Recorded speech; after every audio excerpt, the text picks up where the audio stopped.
Results for the year to June 14, headline distributions up at 8.3% for the year. Very satisfactory result given, I think, the particularly difficult circumstances in the domestic market. Growthpoint's got three main areas to its business today. The domestic market, which is the retail, office and industrial portfolio in South Africa. The V&A waterfront, which we treat separately and report on separately. And then Australia, the Australian business, which had another very successful year. Highlights for the year has to be the investment activity. It's been probably our busiest year in our history since, let's call it, the rebirth of Growthpoint in 2001, 2002. This financial year, we invested in excess of 15 billion rand into different investments. Now, that is greater than the total gross value of our portfolio that we had in 2007 when we left the Investec group and became independent of Investec. The 15 billion rand is made up of approximately 7 billion rands worth of investments into office properties through the acquisition of the Tiber property portfolio, and the acquisition of ABSEC, which is also predominantly an office portfolio here in the northern suburbs. Added to that is about 1.9 billion rand of additional investment into our Australian subsidiary. The Australian business was also had a very busy year with over $350 million of new investment, and Growthpoint partly funded that through sending another 1.9 billion rand worth of to Australia to follow our rights and maintain our position as a 64% shareholder in Australia. In April this year, we also bought strategic stakes in AccuCap and SciComm. Bought 34.9% of AccuCap and about 23% of SciComm, and that was a 4.5 billion rand transaction where we bought the shares from institutional investors and swapped them, essentially gave them additional Growthpoint shares. In addition, we had over 1 billion rand worth of acquisitions and developments on our local balance sheet, and all thing, if you add all of that up, we had over 15 billion rand. So a very, very busy year from an investment perspective. Fortunate enough to have been able to fund that through the issue of over 9 billion rand worth of new equity. So we didn't have to leverage up on the borrowing side and take our gearing levels and our debt levels to unacceptable levels. It's moved up from 24.7% to 27% in South Africa. So very conservatively geared and very well within the norms that we set for ourselves, where we try and keep our gearing to below 40%. If I move to the waterfront for a second, waterfront had a phenomenal year.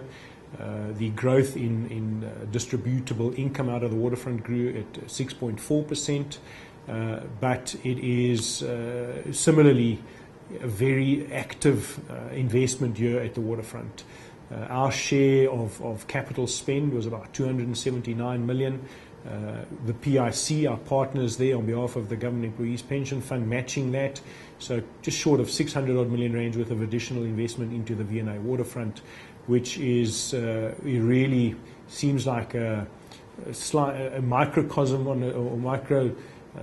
cosm on its own, where we saw turnover rentals in the waterfront, or turnover in the waterfront, growing at over 20%, which is more than 3 times the level we're seeing in the rest of our portfolio shopping centres across South Africa. So the Western Cape, I think, with tourism, with a weak rand, tourism being the beneficiary of that, a lot of that filtering through into the trading at the V&A waterfront.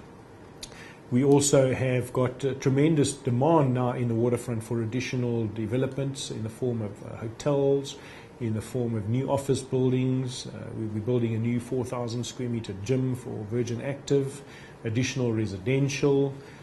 Our first residential stock, which is residential to let, has also now hit the market in the waterfront, creating a new income stream for us at the V&A. We've got over 3 billion rand worth of new development expenditure over the next 3 years in the waterfront, and very, very exciting opportunities down in Cape Town. Australia, the Australian subsidiary, our like-for-like distributable income out of the Australian subsidiary grew at over 13%. So a major contributor. I think Australia now makes up just on about 15% of our total net income and distributable income. And as I mentioned, a successful year, 350 million rands worth of new developments. And we continue to look at further opportunities for growth in the Australian market.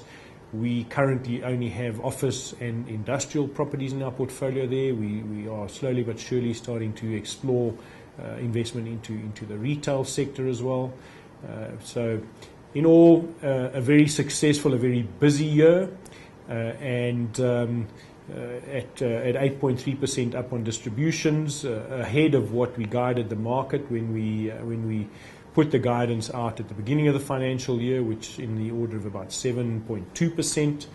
Looking forward at the next 12 months, we are perhaps a little bit cautious given the domestic economic situation with very low economic growth, with higher interest rates and labour unrest, and also recently the turmoil in the financial or in the consumer end of the market with Elleren's going into business rescue. So we're guiding for distribution growth of between 7 and 7.5% for next year, which is very much in line with the average that we have achieved over the last 5 years.